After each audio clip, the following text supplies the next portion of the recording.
Assalamualaikum warahmatullahi wabarakatuh. Izin memperkenalkan diri, nama saya Indah Febriana Della dari MPM 2317 Di sini saya akan memperlihatkan cara belajar saya mengenai materi-materi mata kuliah TBO. Baik, langsung saja. Pada kali ini kita akan mempelajari tentang konversi ENFA ke NFA. Jadi, konversi dari NFA dengan epsilon transition atau ENFA ke NFA adalah proses menghilangkan transisi epsilon dari sebuah NFA epsilon, sehingga automata hasilnya hanya menggunakan transisi berbasis simbol input. Proses ini penting untuk menyederhanakan automata dan membuatnya lebih mudah diimplementasikan dalam bentuk NFA biasa. Apa sih itu NFA epsilon?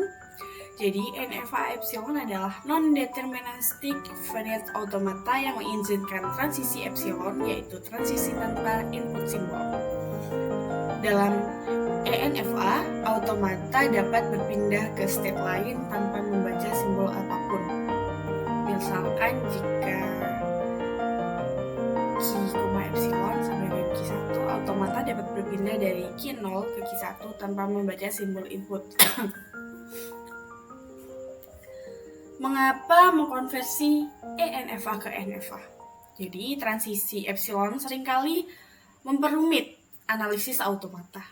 Lalu, NFA tanpa epsilon transition lebih sederhana dan mudah digunakan dalam proses lanjutan seperti konversi ke DFA atau implementasi perangkat lunak.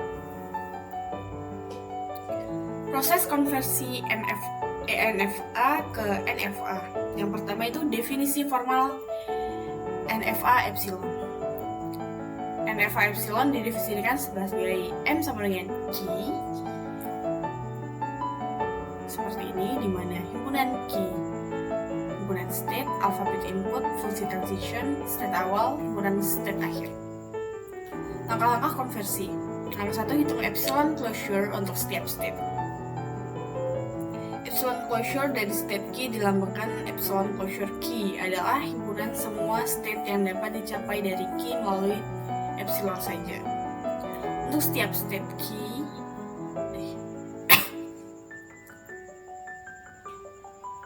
kemudian langkah kedua itu bangun transisi untuk NFA. Yang ketiga itu tentukan state akhir baru. Nah, contoh konversi ENFA ke NFA.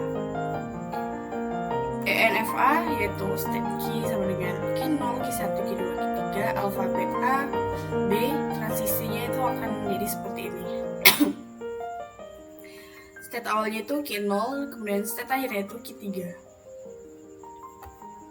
Langkah 1, hitung epsilon closure seperti ini. Kemudian langkah kedua, bangun transisi baru dari Q0, Q1, Q3.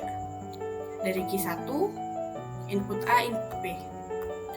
Dari Q2, input A, input B. Dari Q3, input A, input B. Kemudian langkah 3, tentukan state akhir. State akhir Q3 adalah state akhir di NFA epsilon. Q3 terdapat dalam epsilon closure, dan epsilon closure 2. Jadi, state akhir NFA baru adalah Q3, Q0, Q1, dan Q2. Hasil akhir NFA, dia akan seperti ini. State-nya itu Q0, Q1, Q2, Q3. Alfabetnya AB, transisinya dia akan seperti ini. Kemudian state awal itu Q0, state akhirnya Q3. Nah, kesimpulannya adalah proses konversi NFA epsilon ke NFA memastikan bahwa automata hasilnya ekivalen.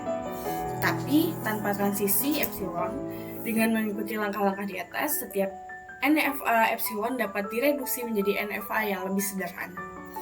Baik, mungkin sekian video yang dapat saya buat. Saya akhiri. Wassalamualaikum warahmatullahi wabarakatuh. Terima kasih.